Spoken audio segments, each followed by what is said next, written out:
Depression affects approximately 17 million Americans. Past studies have linked nutritional adequacy to how well the mind and body function. Researchers are investigating the effect diet has on mental health. Since the Mediterranean diet has been recommended for the general population, studies have been evaluating the benefits of this diet as a treatment for depression. With the rising adolescent mental health crisis, research focus has shifted to preventative measures for children at risk of developing depression. However, our literature review revealed a gap in studies focusing on children and diets related to treating depression. Because of this, our proposal aims to examine whether or not the Mediterranean diet may prevent depressive symptoms in elementary age children. We expect that the Mediterranean diet can significantly lower depressive symptom scores in elementary aged children. When designing our research, we decided to do a mixed method design, which means we will collect both qualitative and quantitative data. We thought collecting both of these types of data would create a more comprehensive view of the relationship between the Mediterranean diet and the prevention of depressive symptoms in elementary aged children. By using food frequency questionnaires, pictures of meals, chronometer, and depressive symptom surveys, we can collect both open-ended questions and statistical data. Ultimately, this would give us yet a more personalized and numerical set of data to analyze. The intervention for this study will follow one intervention arm and one control arm, each with 15 students. The 4th grade class at Pennsylvania Public School consists of 30 students without food allergies who will be randomly assigned to either the intervention arm or the control arm. At the beginning of the study, children will be given a brief PowerPoint presentation that summarizes the Mediterranean diet and its general health benefits. Mental health and depression will be listed among the many aspects of health that research shows are improved by the Mediterranean diet. However, children will not be told that this study focuses specifically on how the Mediterranean diet affects mental health and depressive symptoms. All students will be assessed for depressive symptoms at baseline and at the conclusion of treatment 4 weeks after baseline. The assessment will consist of a written questionnaire to be completed by the children and was developed based on the revised Child Anxiety and Depression Scale and Beck's Depression Inventory. The questionnaire used in this study modified the revised Child Anxiety and Depression Scale to assess only depression and derive some questions from Beck's Depression Inventory. This questionnaire will ask children to select yes or no to indicate if they have experienced the depressive symptoms listed. 15 students from the 4th grade class at Pennsylvania Public School will be randomly assigned to receive the intervention. Random assignment is possible for this study because all 30 students lack food allergies. Intervention group students will get to choose from a set of 4 Mediterranean diet breakfast options and 4 Mediterranean diet lunch options, Monday through Friday of all 4 weeks. Parents of these students will also be verbally encouraged to feed their children meals aligned with the Mediterranean diet for dinner on weekdays and for all meals on the weekends. However, parental adherence will not be monitored or assessed. During this time, intervention group students will not be permitted to bring their own lunch or breakfast to school or to purchase their meals from the school cafeteria. For 4 weeks, the 4th grade class, including both the intervention and control group, will eat breakfast together at 8 a.m. Monday through Friday during their first period of classes. Additionally, they will eat lunch together at 12 p.m. Monday through Friday for the duration of the study. To monitor consumption, a research assistant will photograph each child's plate both before and after each Mediterranean meal. Additionally, children will be asked to complete a food frequency questionnaire once per week to indicate how much of certain food groups they consumed. Lastly, chronometer will be used to calculate the amounts of various nutrients the children consumed each week. 15 students from the 4th grade class at Pennsylvania Public School will be randomly assigned to the control group. These students will get to either bring their own breakfast and lunch from home to school or purchase these meals from the school cafeteria Monday through Friday of all 4 weeks. Children are advised to also eat however they normally do while at home for meals, including weekday evenings and on the weekends. To monitor consumption, a research assistant will photograph each child's plate both before and after each meal. Additionally, children will be asked to complete a food frequency questionnaire once per week to indicate how much of certain food groups they consumed. Lastly, chronometer will be used to calculate the amounts of various nutrients the children consumed each week. After the intervention period, all dietary habits and intakes between groups will be analyzed and compared. After 4 weeks, children will be assessed for depressive symptoms on the Monday immediately following the last week of the study. Assessment will consist of the same depressive symptom questionnaire the students took at baseline. Progress within groups will be evaluated, intervention group and control group data will be compared, and overall significance of the results will be determined. The variables measured in this study include baseline depressive symptoms, type of diet, amount of food consumed, types of food consumed, types of nutrients consumed, and post-intervention depressive symptoms. We hypothesize that control group children consuming more of their normal diet will experience more depressive symptoms. Children consuming more fruits, vegetables, whole grains, lean proteins, and healthy fats, and less saturated fat, cholesterol and sugar, and simple carbohydrates and salt will experience fewer depressive symptoms. Children consuming more folate, vitamin B12, iron, zinc, and selenium will experience fewer depressive symptoms as well. Overall, it is expected that children following the Mediterranean diet pattern for 4 weeks will experience fewer depressive symptoms as indicated on their post-intervention depressive symptom questionnaire. The Mediterranean diet breakfast and lunch options can be seen on the next 2 slides. All were developed by a registered dietitian based on the characteristics of the Mediterranean diet. Breakfast consists of 2 sweet options and 2 savory options in an effort to encourage consumption, as 20% of students typically do not eat breakfast. All breakfast and lunch options are centered around lean protein, healthy fats, fiber, whole fruits, whole vegetables, and whole grains. Additionally, all meal options are low in sodium, saturated fat, sugar, and refined carbohydrates.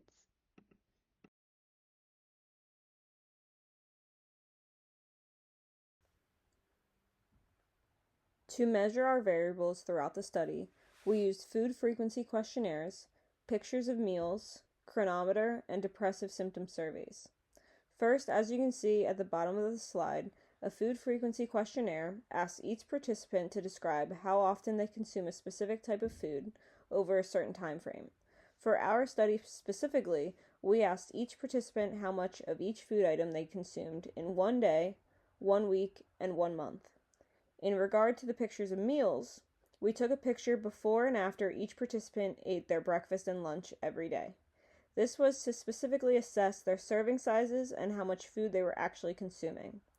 We then used chronometer to input their daily consumption of food and assess exactly how many calories, macronutrients, and micronutrients they were consuming throughout the study.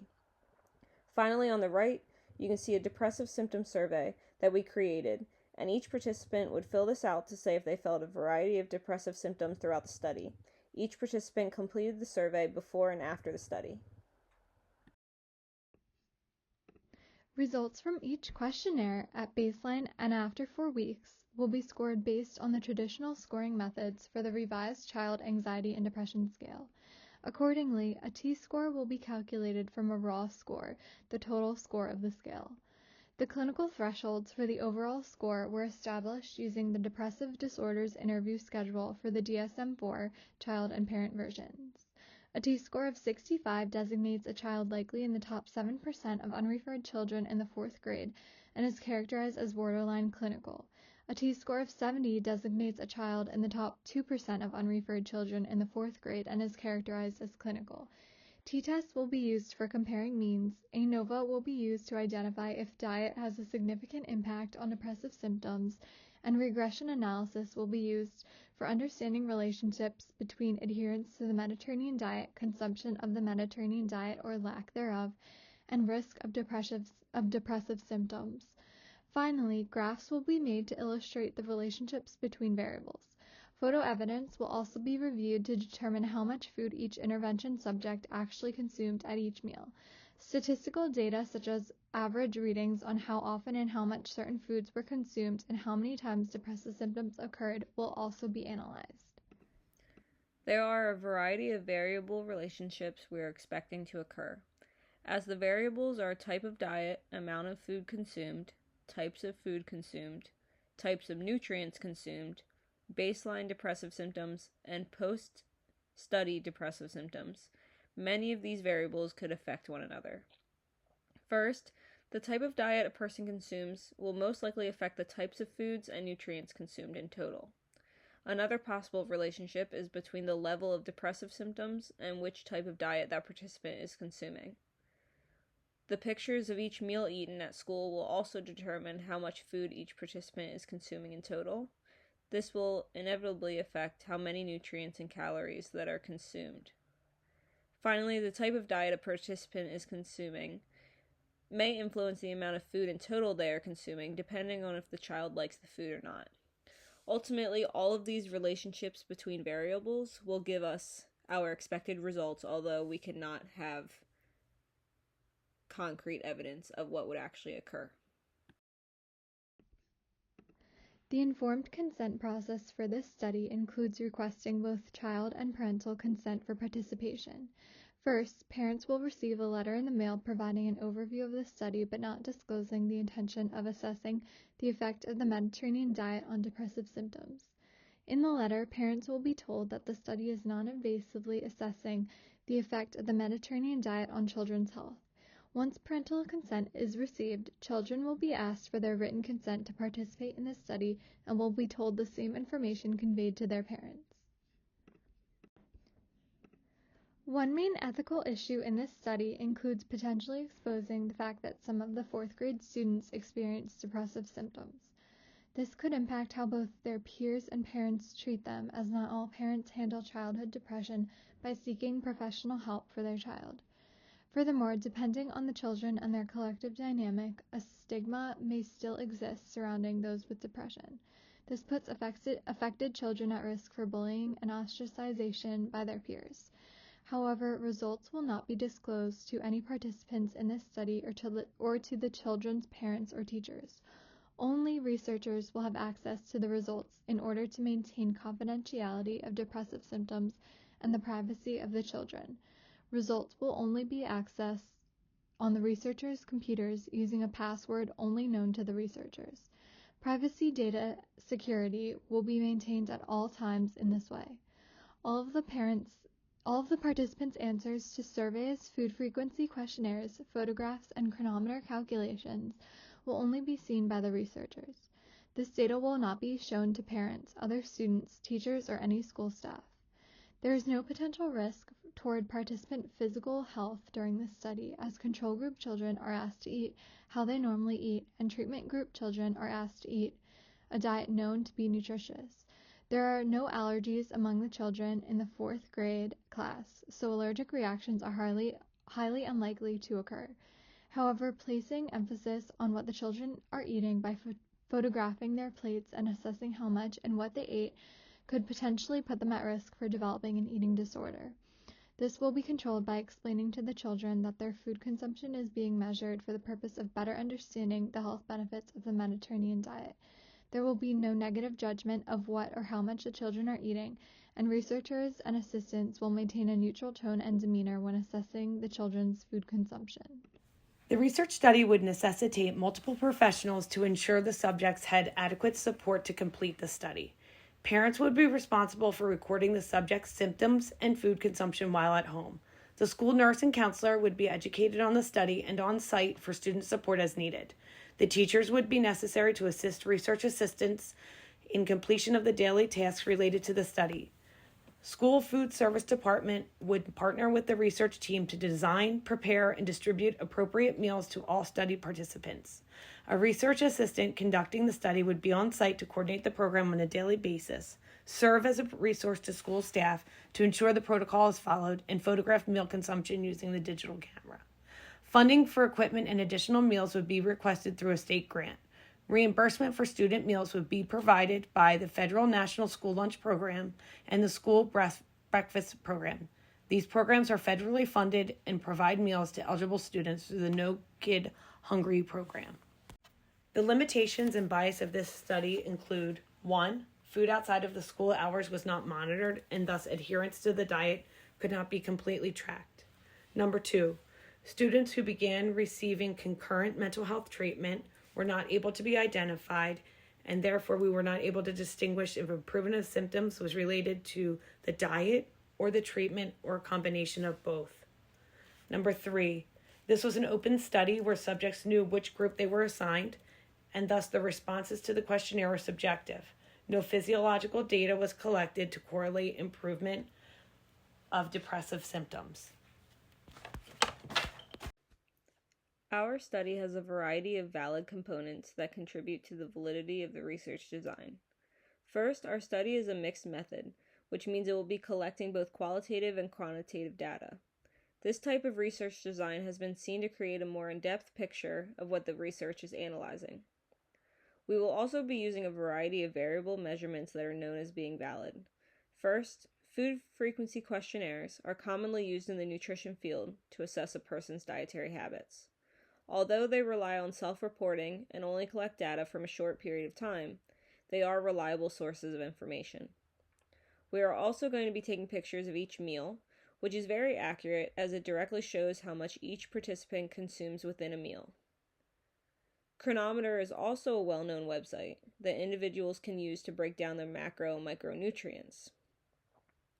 Finally, the Depressive Symptom Survey that we're using in our study was created based on the revised Anxiety and Depression Scale and Beck's Depression Inventory.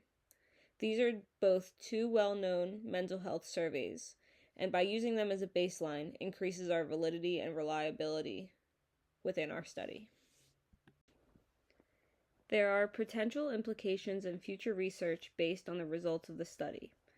If this study were to reveal positive relationships between the Mediterranean diet and lowering depressive symptoms, there is a chance that nutrition professionals can work with psychologists to create the best way to prevent depression with the use of the Mediterranean diet. Currently, depression is commonly treated with medications, but if the treatment plan were changed to where psychologists would identify clients that have the potential of developing depression, they could reach out to nutritionists and include them in the preventative treatment plan. Also, the result of this study could help parents and school systems understand how important nutrition is to the mental health of elementary-aged children. With the Mediterranean diet being a baseline, this type of eating pattern could be included in the current food system in both homes and schools.